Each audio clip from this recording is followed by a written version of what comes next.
Very warm welcome, Your Excellencies, ladies, gentlemen, friends, partners, colleagues, everyone. Welcome to the British Library, where I have the great pleasure of being Chief Executive, and welcome to a little bit of London that is forever Jaipur. There is a sense of intense homecoming as we return, even though virtually, to JLF in London. It's been a huge privilege to partner with the British Library, and this collaboration has been so full of joy and learning. It's a particular pleasure for me to come back to the British Library, which has been my office in London for many years, and where my books have all been written and researched, and it's very nice to see this end of my life sort of double back on it. Our amazing writers, today more than any time, because of the way the digital age has taken over, we need you to be able to make sense of the past, divine the future, and perhaps set in context what we're going through at this very point of time.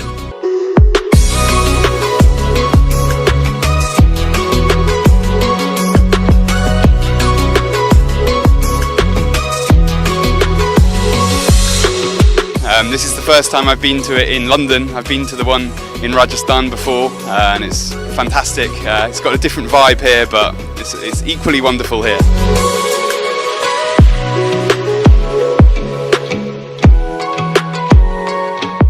JLF brings this amazing festival to London. It's a wonderful get-together of writers and thinkers, and you know, I only go to one festival, literature festival in the world, and it's this one.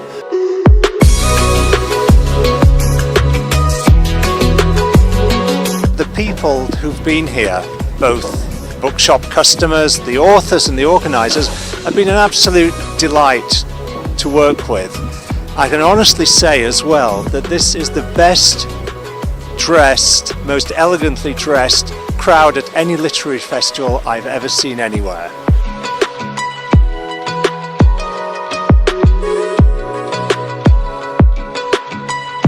It's maintained the standards which I'm accustomed to in Jaipur itself, and I'm extremely happy to be part of it here.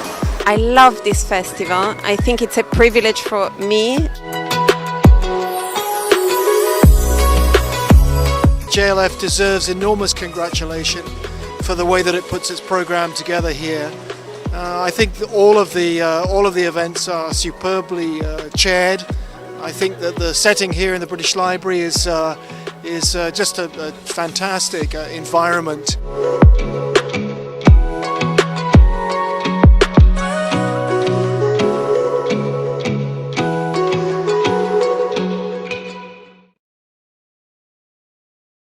Welcome you to JLF London 2020, presented in partnership with the Aga Khan Foundation and our patrons, the Murthy Family Foundation. Our magazine partner for this series is The Week, Journalism with a Human Touch. For those of you who are joining us today, I wish we were there to receive you in person, but our best laid plans have been put to rest, and even while London is occasionally sunny, we would have loved to be there with you, but we promise to be back in 2021. The arts have been impacted, as you all know, worldwide, and teamwork, we too have been hit very hard and have struggled to continue supporting all the work that we do. Please do consider donating to help JLF London at the British Library, which is free to view by clicking on the donation link below. Our next session today at JLF London 2020 is The Wall, John Lanchester in conversation with Akash Kapur. In a world fraught by climate change, political unrest, imagination, and a literal and figurative concrete barrier, John Lanchester's dystopian novel, The Wall, brings to us a timely tale of the inheritance of millennials and beats out stark realities almost to the point of discomfort. In conversation with Akash Kapur, Lanchester brings alive this world, which is no longer stranger than fiction, and speaks to us about his work, which interweaves the most compelling issues of our times into an uneasy tale of love, trust, and survival. John Lanchester's 5 novels and 4 works of nonfiction have won numerous prizes and have been translated into 30 languages and more, including The Debt to Pleasure, 1996, which won the 1996 Whitbread Book Award in the first novel category, the 1997 Hawthornden Prize. Mr. Phillips' Fragrant Harbour and Capital is some of his other work. Akash Kapur is the author of India Becoming: A Journey Through a Changing Landscape, which was named a Book of the Year by The New Yorker, The New Republic, and in Express, and an editor's choice by The New York Times. Our sessions, as you know, are available to view on london.jlflitfest.org and on our Facebook page, JLF Litfest, and on our YouTube channel, Jaipur Litfest JLF. Please do remember to comment and ask questions by typing it into the comment section below, and John and Akash will be happy to take these at the end of the session. Ladies and gentlemen, The Wall, John Lanchester in conversation with Akash Kapur. John, I think Akash has sort of dropped off because of his bandwidth, so let me start by asking you a couple of questions. When you wrote The Wall, and we all know that while you haven't mentioned Trump at all, even for a second in the book, or what happened in America, or even Brexit for that matter, did you at all consider what was happening in the Middle East?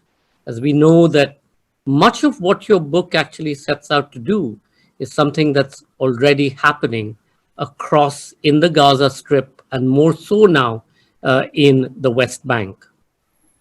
One of the things that's, thanks Sanjay, so hello everybody. I wish you were here and I wish we were there together, but thanks for joining us. I tell you, the odd thing about this book, unlike anything else I've written, it had its origins in a dream. It sort of came fairly fully formed out of my unconscious. And this is in early 2016. I started having a recurring series of dreams in the sort of liminal state between sleep and wake. And it began with an image of a figure standing on a wall alone at night. And there was water on the other side of the wall, and this figure just standing there. And after I'd had the dream a few times, I started wondering who the person was, and then realized that actually in a way that was the wrong question, that the question I should be asking was what had happened, because it was clearly an altered world. It wasn't the reality we're living in. And that image really turned into the story of the book. I mean, it came very much out of my unconscious. And one of the things that's been odd is over the process of writing the book and then having it come out, is how many of the things in that dream image have sort of, it was clearly drawing on things that were happening in the world that I hadn't consciously been thinking about. If you'd asked me if I'd consciously been thinking about climate change, which is a huge thing in the book, or the Middle East, or this sort of great global phenomenon of us all turning away from each other, putting up walls, putting up barriers, I wouldn't have said that actually they were consciously on my mind at all. But yeah, I mean, it's absolutely there in the book. I think, I was projecting forwards in two different ways in 2016. And I was thinking about the climate, the trajectory of the change in the climate, really continuing along the path that we have continued on. In the IPCC, the Intergovernmental Panel on Climate Change, which is the UN body that produces the main report, the central forecast, there's a band of probabilities for what will happen, and there's a band of what our responses might be which affect those outcomes. But this kind of central strip of that prediction is, I think it's 3.7 degrees centigrade of warming by the end of the century. And if you look at the map of the world with that amount of warming, it's a sort of unimaginable thing. Huge areas of the planet that are currently very densely settled become uninhabitable. And it implies, droughts, crop failures, floods, and mass migration on a scale the world has never seen. And so I was imagining us traveling along that trajectory. But the other trajectory was the one that's happened in our politics and our societies all across the world, which is this, I sometimes think if we were reading a history of the Roman Empire or something, it would be much more obvious what's happened, that we had this period of openness and connection and globalization and barriers and free movement and barriers coming down that has been followed by a kind of allergic reaction in the direction of walls going up, fortifications going up, us turning away from each other, societies turning inwards, people becoming more frightened, and political figures coming along who exploit that fear more. And to your point about the Middle East, one of the story I think we were telling ourselves about this period in history was about the end of the Cold War and the Berlin Wall coming down and the world opening up.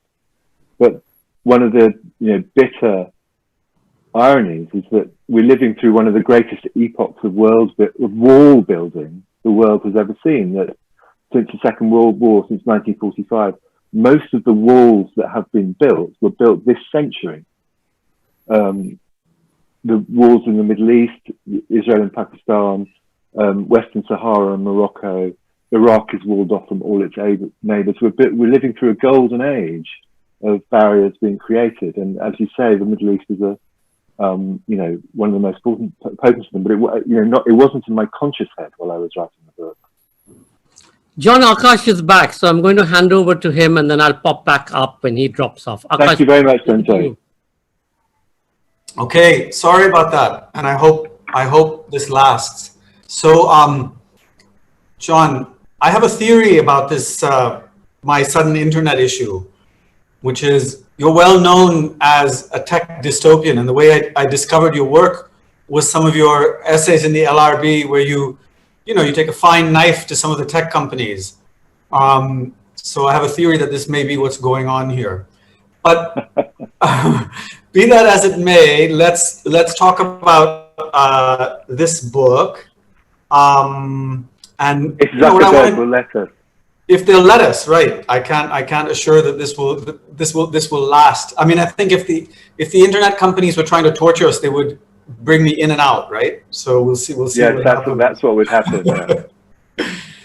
I was going to say, the last time you and I spoke, we were on a stage together, a physical stage together at the Jaipur Lit Fest. And I was going to say that a lot has happened since then. And I was going to start off by asking you, how you've been and what have you been writing in that time? Well, I haven't been writing as much as I might. I found it's been quite an interesting education in what the pandemic does, because my working life is the same. I'm sitting in a shed in my garden, which is where I work all the time. I have a book coming out quite soon. The publication process has been identical. The process of editing, proofreading, going through all the various stages, all that's identical. And my working life, I'd say my working life is as close to wholly unaltered as it's possible to get. And yet, I've found I've only been able to do about a third or half as much work as I normally would. And just because, while you're having issues with literal bandwidth there, there's a kind of metaphorical bandwidth thing to do with this extraordinary global development. I just find it getting in my head. And eventually what I did when I restarted work, I'd do half as much a day. I normally do a word count. So I just halved the word count. Because, and I'm still doing that. I just can't, somehow part of my head, without consciously realizing it, part of my head has been taken up by these, the world pressing in on it. Right. So it's been an extremely strange period. I should say my wife and I both had coronavirus quite early on, which in some respects I think has made it easier, because it's made, that apprehension and anxiety on a personal level. I'm not frightened personally anymore, but it still is the case that this astonishing thing does really kind of get inside your brain. Yeah. And I was thinking about it because, I mean, your writing and your fiction in particular is often said to be topical. And I, this book certainly did feel topical to me. And I was thinking, before I picked up the book, I was thinking, well, pretty dangerous to write a topical book right before the topic entirely changes and gets sort of swallowed up by one topic. But actually, I found it weirdly resonant still to sort of the COVID age. And I wanted to ask you both if you had a sense that, oh, my book's not going to be topical anymore, or how you see that actually. I think that you have no control over it. I sometimes think that publishing a book is, because the timescales are so long, it's a thing that, unless you've been through it, it's very hard to appreciate that it takes a book a year to come out, When you ask people why, they can't really explain it. And I worked in publishing at one point. I can't really tell you why it takes a year. But the fact is it does. And so you don't have any control over the moment it comes out. You have no real sense of what the world's going to be like when your book lands. I sometimes think it's like those, there are like cliff divers somewhere in Mexico in this very dangerous spot who have to jump off when the tide is out, because the tide comes in very abruptly, and they jump off, the tide comes in, they land in the water. Except, of course, when the tide doesn't come in, when they, die horribly at the bottom of the cliff. And I think publishing a book is a lot like that, that you kind of jump off the cliff and you don't know where the water's going to be when the book lands. And when I started writing the book, Trump hadn't won the Republican nomination, and every pundit and sage in the world said that Brexit was certain not to happen. And leave alone things like, the global pandemic coming. So a whole set of things that were very unlikely in early 2016 have come into being in the course of writing and then publishing the book and then the book having its life. So it has been extremely strange. And given that it's quite a sort of dark, troubling story, it is a little bit like having had a nightmare and then gradually having elements of the nightmare come to life in the world around you. Mm-hmm. Mm-hmm.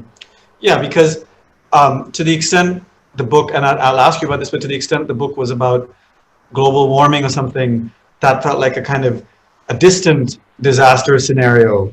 And then the book comes to life in a current and present. I mean, some of the scenes of desolation in the book perfectly capture the mood of actual physical desolation that people have lived through in lockdowns over the past few months. Yes, I mean that has been strange, and I did. This thing about turning away from each other, cutting off each other, isolation, confinement, separateness. It has sort of come to life in the world, and it's been strange the extent to which this period of sort of barriers going up between them. It's even the things like I support the wearing of masks. I wear one myself when I go out in public. But it's quite strange this sort of other reality we've slipped into. It's as if the world. It is like a fork in reality, and us turning into an alternate timeline. I think our processing of this. I mean, the one thing getting through the pandemic in a practical way, getting out the other side when, please soon there'll be a vaccine, things like that. But I think our mental processing of it, our sort of coming to terms with the emotional impact of it, I think that's going to be with us for many years. Yeah. I wanted to know do you agree that your book is a topical book? And if yes, would you mind talking about what topics you were thinking of? And maybe you've already discussed this with Sanjoy before I came on, in which case we can move on. No, I mentioned to Sanjoy, it wasn't in my head a topical thing. It came out of a series of dreams I was having about this figure standing on a wall. And then, in a sense, the story of the book was, trying to explain that image away to myself. I think if you'd asked me in 2016, what's on your mind, I wouldn't have said climate change and, crises of globalization and things like that. But it was very much, clearly on some unconscious level, I'd been brooding on it quite deeply. Because it did, like no other book I've ever written, it emerged very fully formed. But I didn't think of it as, a book. It's less, I suppose, how to put it. It's sort of, I saw it as it were emerging from a topic rather than being about a topic, if you see what I mean. It emerged from this idea of a world fundamentally altered by catastrophic climate change. That's the premise of the book, I suppose. The thing that's been so odd is that how many of the political, the movement towards separation, nationalism, division, things like that, how extraordinarily rapidly that's accelerated. Because in 2016, right, all the sensible people were still in power, and we had this, consensus that everything was normal, everything was fine, and now we're in this kind of much darker version of events. Yeah. What do you mean when you say the novel emerged fully formed? Just briefly, I'm curious what you mean by that. Well, I mentioned to Sanjay, I had this image of this figure on the wall, and then I started thinking, well, who is he? And then realised that the real question was, well, what's happened? Because he's standing on a wall alone at night, and the water's on the other side. So I was, okay. And well, the answer to what's happened, I realised, was it was catastrophic climate change. So they said, well, what's it like to be living in that world? Why is he standing on the wall? And the idea of it's an island nation, it's a version of Britain being sort of walled off, and the wall is partly to keep out the water. It's what in engineering they call a polder, that sort of when the water on one level is higher than the land inside, and which sound unlikely, but in fact, polders have been around for hundreds of years. And a third of the land surface of the Netherlands is actually below sea level, and it's a polder that keeps it out. The wall is partly a polder to keep the water out, and it's partly a fortification to stop people, poor, desperate people fleeing from troubled parts of the world, from getting into this country. And in the book, they're just called the others. They have they're not given any identity or substance or anything like that. And all of those, in a sense, they unfolded from the premise, that this premise of catastrophic climate change and this walled off island. And as I said, that all came fairly fully formed. It was, as I say, image, person, and then the story kind of unfolds the world. It was less like making something up. It was more like unpacking something. As I say, it's a strange process for me. I've not written a book like that before. Right. Actually, I wanted to ask you, because you mentioned, the others, and there are these various kind of like monikers or labels in the book. There's the defenders, the breeders, the others, there's the wall. And I wanted to know what, if you could talk about what you were thinking when you were doing that, what you were aiming at. Well, I was thinking about, as part of this process of unpacking what the world would be like, one of the answers that came to mind was that, that 4-degree warmer world, the scale of the impact, the way it reaches, it's global, it's societal, it's political, it's economic, it's also personal and psychological, would be like that of a world war. It would affect absolutely everything about how everyone in that society lived and felt. And that experience of global war, I think, involves a sense of people's lives contracting. They sort of become smaller, they shrink around essentials, around sort of things that you have to do to survive. And there's a kind of contraction or a shrinking in the language as well, that things become more monotone, things become simpler, plainer, more focused on sort of bare essentials. And so one of the things I try to capture that in the tone of the book and in the language of the book, that see things in terms of breeders, others, defenders. It's very kind of, it's quite stark, it's quite monochromatic, because life is quite stark and quite monochromatic. And as I say, I wanted that to be something that was sort of in the world and also in the texture of their lives and the texture of their language. Right. And I mean, that actually, it's another sort of question of mine. One of the dangers, of course, of topical fiction or idea-driven fiction is that everything becomes a vessel for a theme, and becomes an idea. And I was happy to see the love story in your novel. I mean, it really fleshed it out for me, right? It turned it from a novel of, let's say, complemented the novel of ideas component of the book. And I wondered if you could talk about, I was wondering if if you did that deliberately, or just more generally what some of the difficulties are of writing novel of ideas, because I think this is a novel of ideas.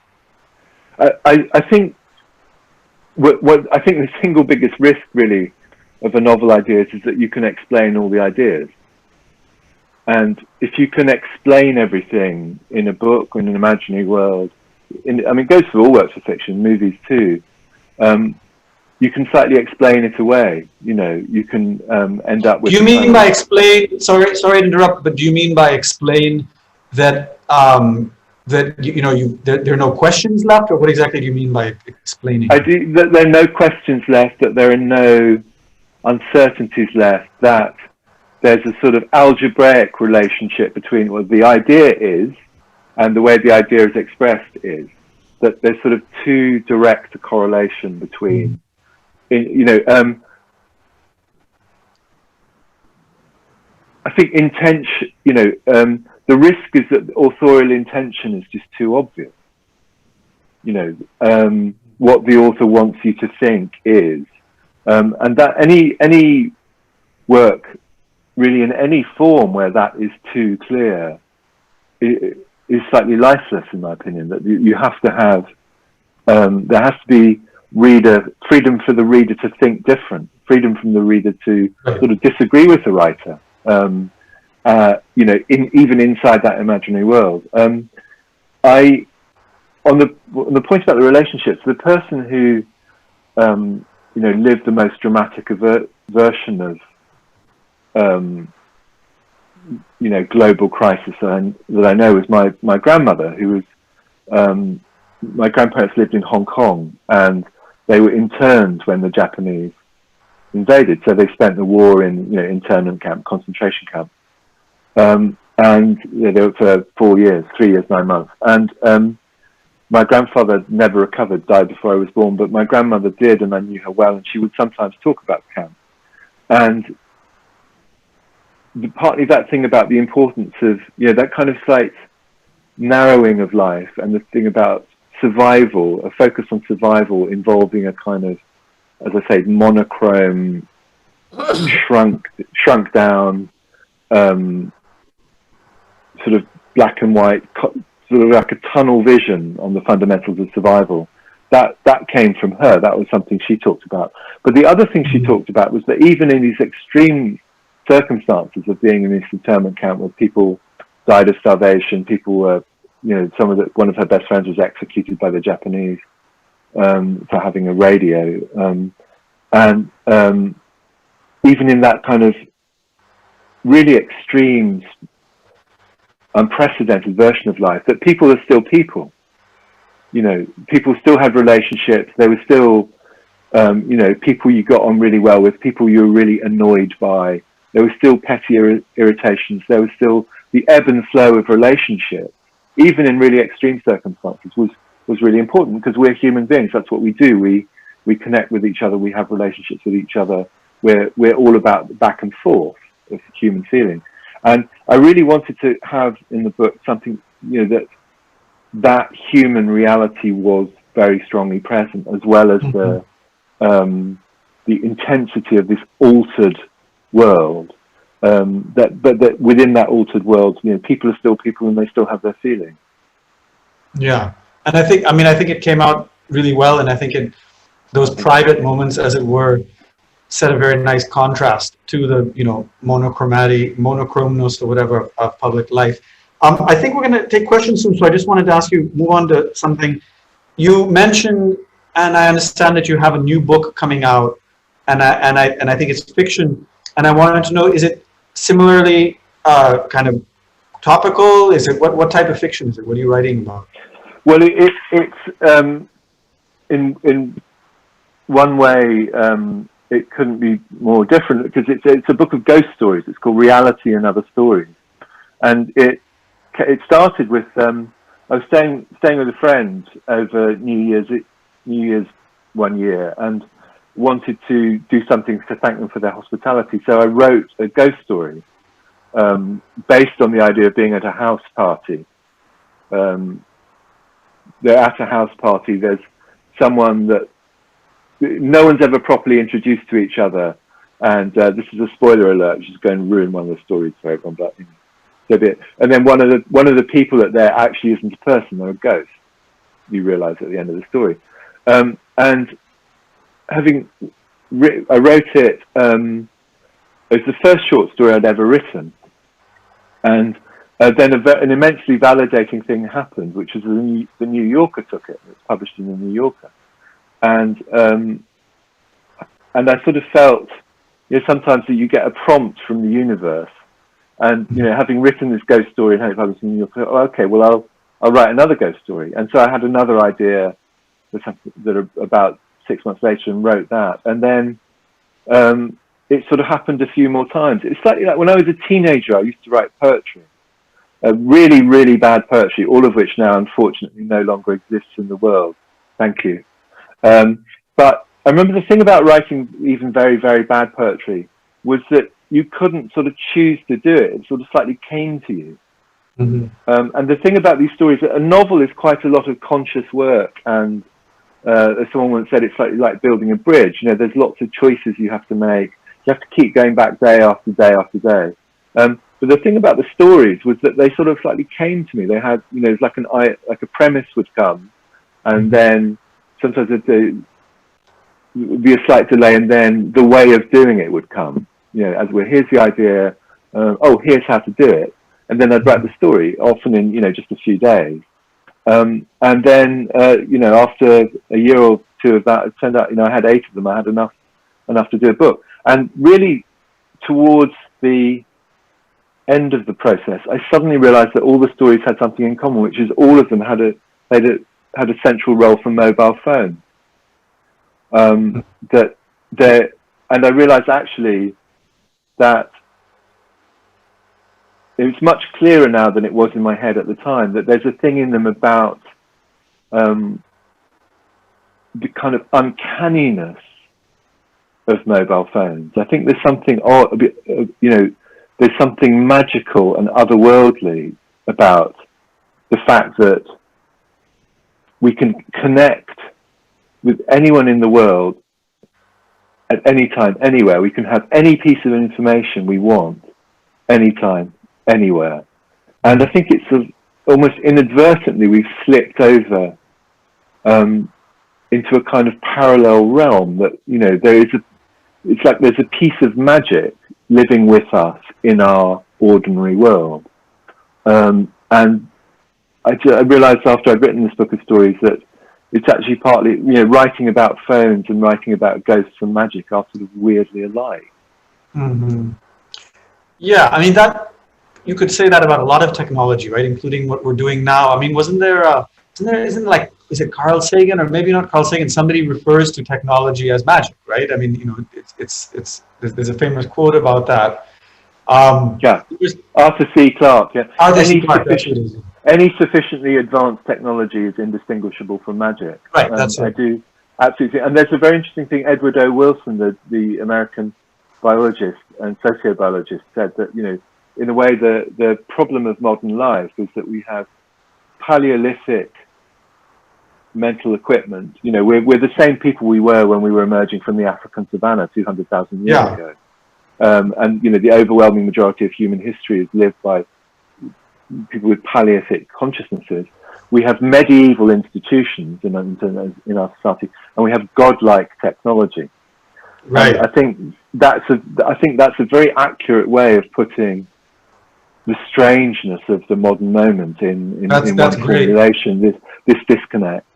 I like it. That's sort of like it's an accentuation of the problem that evolutionary biology has been studying for decades, which is the disconnect between our minds and our bodies. But now it's sort of gone to a whole different level. It's like basically the mind runs ahead of the biology and keeps lapping it, right? Keeps going. Yeah, it does. And I think, you know, this thing we're doing now is magic. Mm-hmm. It is a piece of the future that's sort of fallen into the present. And I think there is some way in which our emotions, our understanding haven't quite caught up with where we are. You know, we are, in a bizarre way, we're living in the future. We're living in a version of the future, even in the present. Mm-hmm. John, I have a question. I have a question for you. Yeah. From an audience member. Rohit Datta asks, he says, many people tend to see fields such as writing or the arts and technology or economics as two distinct ends of the spectrum. However, your career has shown this isn't the case. How would you say the two influence and interact with each other? Well, I got very interested in, I think, as in the course of my work, I got increasingly interested in what's the thing behind the thing. So there's often an obvious story, you know, and then there's a story behind the story, a story of explanation, a story of as you know, the metaphor I sometimes use is what's inside the box. What's the thing you're not seeing that is strongly present, and that led me towards an interest in economics. And it led me partly through, I wanted to write a novel about London, but came out as Capital eventually. And I got very interested in the question of just the changes in the street where I live, in the place around where I am, and realized that I didn't really understand that unless I started thinking about economics, because that affected, not in a metaphorical way, it literally was who my neighbors were. There were people who worked in economics and finance, and that was a change that happened, you know, over the previous 10 years or so. And so it was that interest in, you know, sort of deep causal phenomena that led me to make that connection. I mean, to Rohit's question, though, I think a lot of artists and writers do find it deeply antithetical, and I do understand why. And it touches on the thing about, in a way, it's a little bit like your question, Akash, about explanation, about ideas, that you can explain things away. You know, the idea of explanation, you can find it empowering, and I must admit, I do draw energy from it, but at the same time, economics sometimes explains things too completely. Is the reason for that is, and then it sort of shuts the conversation down. And I think I'm in a minority actually of finding those things stimulating, as opposed to in the artistic world. I mean, as opposed to finding it a sort of way of cutting the conversation off. I think that's why so many artists are deeply opposed to economic thinking. Right. Although, on the other hand, as you say, it's so much part of life and the human experience, particularly maybe in the modern world, that it feels hard to imagine writing about human life without writing about these things. But let me move on to another question. Sanya Kumari asks, given your experience in journalism, much of your writing has, of course, been based on and inspired by the lives of others. However, your other works, including your memoir, Family Romance, draws inspiration from your own experiences. How do you believe these two processes intertwine, and how do they differ? I think, you know, if you're writers, almost by definition believe in stories. You know, if you're not deeply committed to the idea of stories as meaningful ways of processing the world, understanding the world, coming to terms with the world and understanding yourself, you don't write. To be a writer is to have a belief in the importance and the kind of human usefulness of stories. And I think your own life is a story, really. I think certainly for a writer, it's very difficult to live. I mean, there are people who do live without a kind of narrative of themselves. I think in some respects they're quite close to saints or mystics to live without a narrative. But I do, I don't, in a sense, I don't see a distinction between what happens to me as a topic to write about and, what happens to you or something I read in a book. They're all things that you can make sense of by turning them into a story. Right. Okay, I think we might have one or two more questions. Let me go through them. Here's another question. Shrey Mittal asks, how do you feel your multicultural background has contributed to your ability to tell stories? I think it's a really good question. I think a big part of it was we moved around a lot when I was a kid. My mother was Irish, and my father had a kind of, his passport said he was British, but he was born in Africa. He grew up mainly in Hong Kong. He was evacuated to Australia when the war broke out, and so he was educated in Australia. And then he spent his whole working life in Asia. He lived in Kolkata for a bit, as I did when I was a kid, and then in Burma, Malaya, Borneo, and then mainly Hong Kong.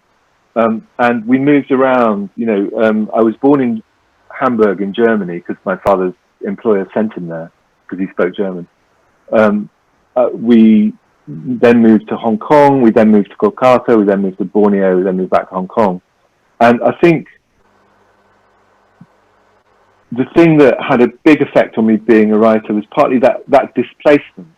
Every writer I know has an element of displacement or dislocation, and it can be psychological, it can be gender-based, it can be sexuality, it can be class, it can be a temperamental question, but there's always an element of being slightly out of place. And I think mine was partly that sort of geographical dislocation and moving around. And I think the other thing that was crucial to becoming a writer was that the thing that I had in common in all those places was the language. That, these are very, very different countries, very, very different cultures, a lot of experience of otherness, other kinds of people. But the common thread was that the language moved with the family. And I think part of what wired me up to be a writer was that experience of, in a way, there's that saying that home isn't the thing that you leave behind. Home is the thing you take with you. Mm-hmm. I always found that a rather beautiful idea. And certainly from my childhood, the thing that was home was language.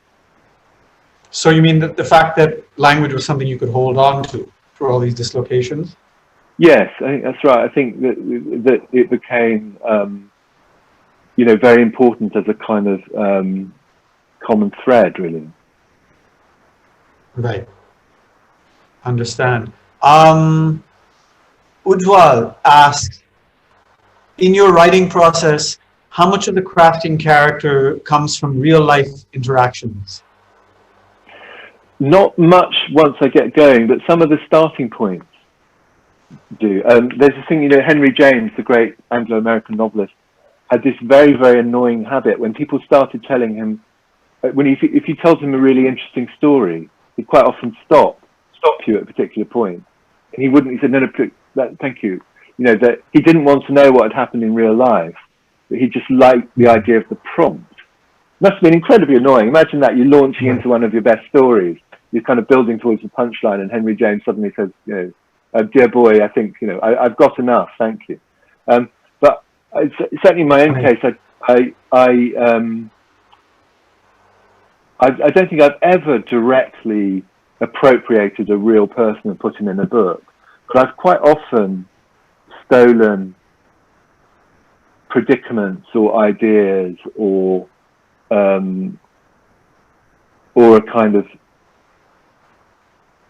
what would happen if. I quite often take those from things I see or hear or observe. That real people don't fit that well in books because real people have so many contradictions and ragged edges. You know, you almost always have to, essentially, you have to simplify and leave things out in order to squeeze a piece of reality into a book. Yeah. It's more about leaving out than it is about putting in.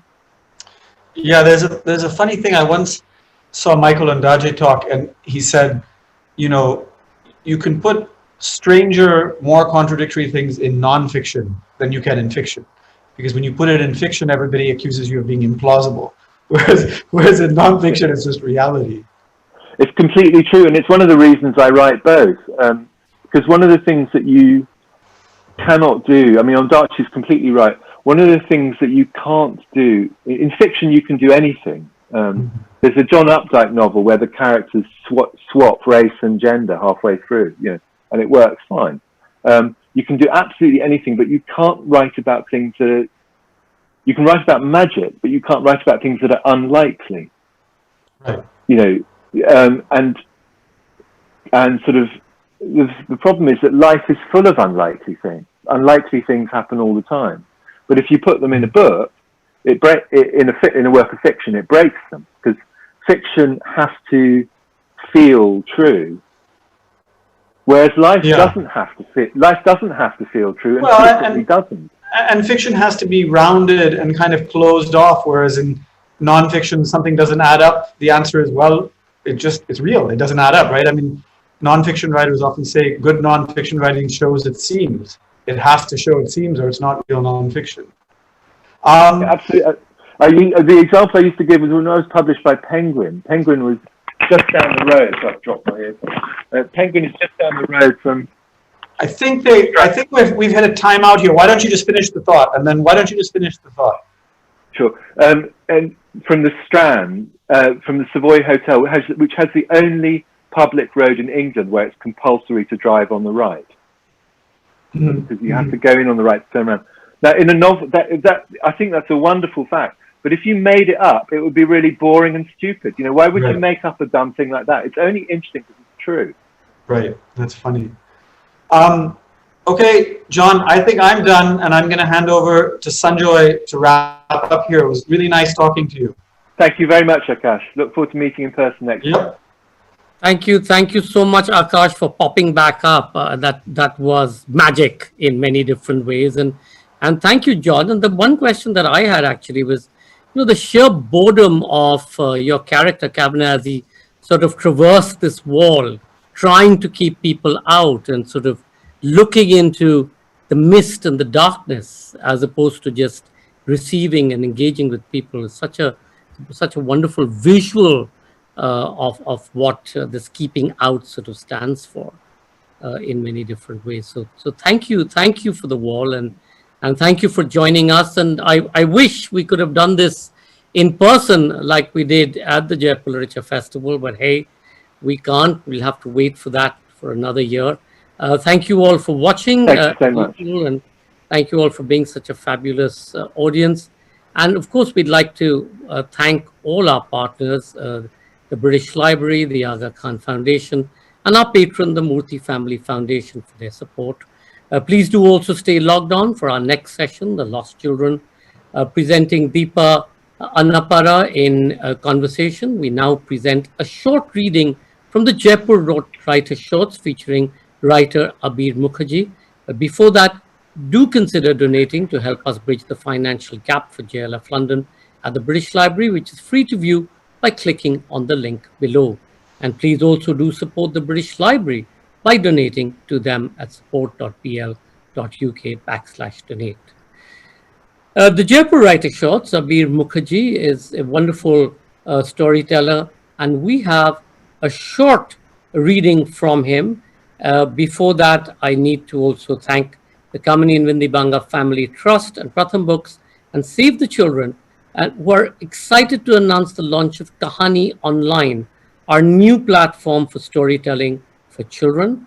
It's a unique portal that celebrates the magic of storytelling in all its forms, from music and dance to theater, puppetry, science, and so much more, with every a fresh episode week on week featuring storytellers from across the world. Kahani Online has been curated specially for young people. So please do visit that on kahanifestival.com for an exclusive preview, free for this particular 1 month period. And now, ladies and gentlemen, for a reading by Abir Mukherjee as part of Jaipur Writer Shorts.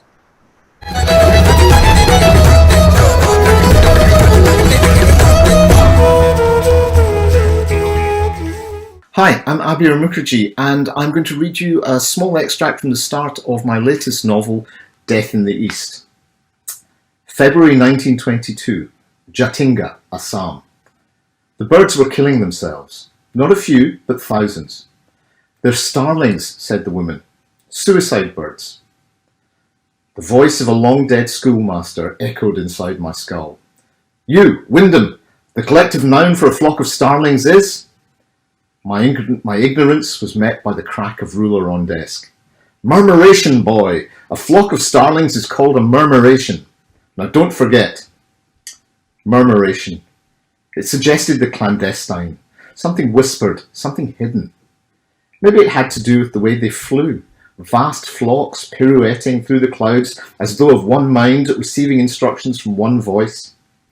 And tonight, in the void of a new moon, did that voice tell them to plummet earthward through mountain mists and to break themselves on the floor of this valley in the middle of nowhere? I leaned on the veranda's wooden balustrade and watched. In the valley below, the flames from 100 torches illuminated a scene from Dante as half-naked tribesmen shrieked and ran and set about the fallen creatures with clubs and sticks. Why do they do it? I asked. The woman turned to me, her expression suddenly sombre. Fear, she said. The same reason men the world over attack anything they don't understand. I meant the birds, I said. Why do they come here to die? She smiled. Everyone has to die somewhere. And personally, Captain, I can't think of a better place, can you? She looked down at the tribesmen. Of course, the locals believe the valley is cursed, that the birds become possessed by evil spirits. And you, I asked, what do you believe? Me? She feigned surprise, a pretense for my benefit, then moved closer. When she spoke, her voice was a whisper. If you decide to stay in our little outpost for a length of time, Captain, you may find a fair few of our number who are possessed of a certain malevolence. Who's to say there isn't evil at work here? The cries from the valley floor started to ebb, and the air began to still, no longer roiled by the constant swoop and smack of birds crashing to their deaths. Behind us a door opened. Yellow light spilled onto the velvet blackness of the veranda. A starched servant in a white tunic and stiff fanned turban made the call to dinner, then stood aside as the sahibs and mems of the Jatinga Club downed drinks and processed inside. Emily Carter took a final sip from her flute. Brace yourself, Captain, she said. This is where the fun starts. She handed the empty glass to a servant and disappeared inside, though not before kicking the blood-stained bird off the balcony and away into the darkness below. Thank you.